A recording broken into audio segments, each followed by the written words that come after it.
So this is the real star. This is Biggie. She's my albino Burmese python. Biggie is currently over 13 foot long and she weighs over 60 pounds. So she's a big girl, but I tend to call her my puppy dog because she's just got such a great temperament. She's very chilled out and she seems to really love the attention and getting out and about to things. Usually it's one of two reactions. It's they clock the snake, scream and leg it. Then the reaction I kind of prefer then is where they see her and they go, oh, that looks really real. And I'm sort of like, oh, it is real. And you have people come right up and they're laughing and they're touching her.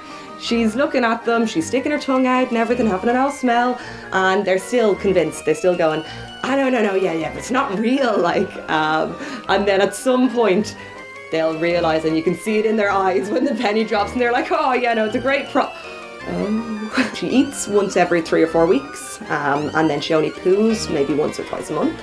She's very clever, she can open doors.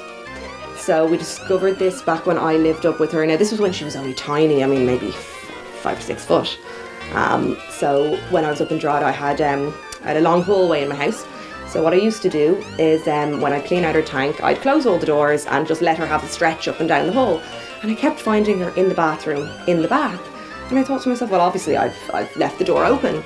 And it wasn't until one day I saw her up on the door handle, put her whole body up on the weight, pulled the door handle down and then nudged the door open, and then she'd go in and sit in the bath because she knew if I found her in there I'd go, Asher, we'll give you an extra bath.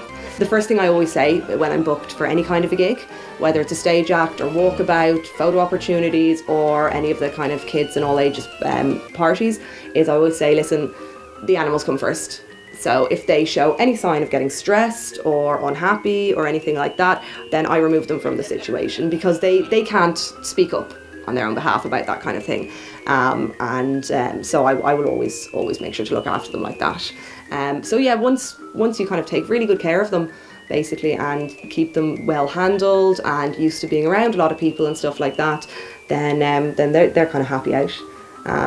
But yeah, as I say, my number one thing is keeping these guys super happy so that I get to continue being their queen.